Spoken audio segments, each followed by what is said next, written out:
Саламатсыңдар ма балалар? Қазақ тілі сабағын бастаймыз.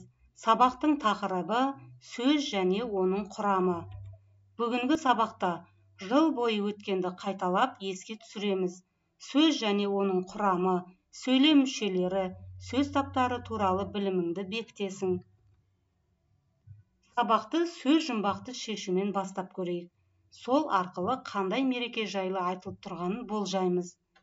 Мемлекеттік рәміз, ту, әріптер қатары, әліпби, үй құсы, тауық, мемлекеттік рәміз, ел таңба, ешкінің төлі, лақ, сұйық зат, су, сүттен жасалған тағам, ірімшік, мемлекет, Қазақстан, музыкалық аспап, домбыра, оқу пәндерінің бірі, қазақ тілі, түнде ұшатын құс, үкі. Балалар, біз сөз жұмбақты шештік. Бізде тәуелсіздік деген сөз шықты. Яғни бүгінгі сабағымыз тәуелсіздік мерекесі жайлы болмақ. Сұрақ жауап әдісі. Тәуелсіздік күні қай күні тойланады? Биыл еліміздің тәуелсіздік алғанына неше жыл болды? Елімізде тәуелсіздік құрметіне арналған қандай ескерткіштер бар? Балалар, 16 желтоқсан тәуелсіздік күні. 2021 жылы біздің тәуелсіздігімізге 30 жыл толды. Ал биыл 2022 жылы 31 жыл толады. Еліміздегі тәуелсіздік құрметіне арналған ескерткіштер.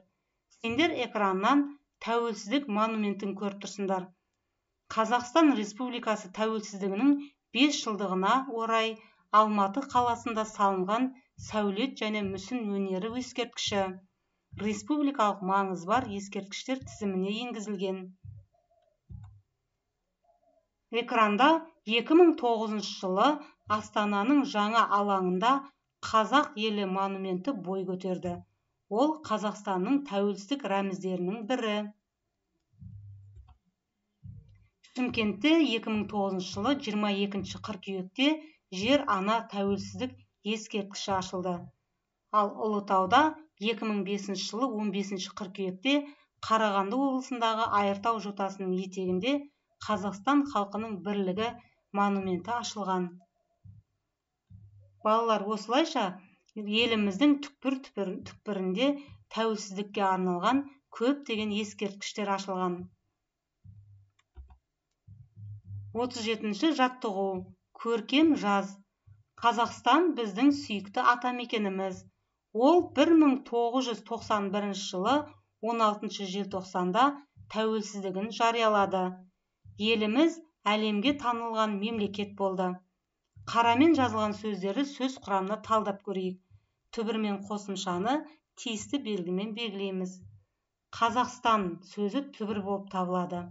Біздің, біз түбірі, дің жалғау.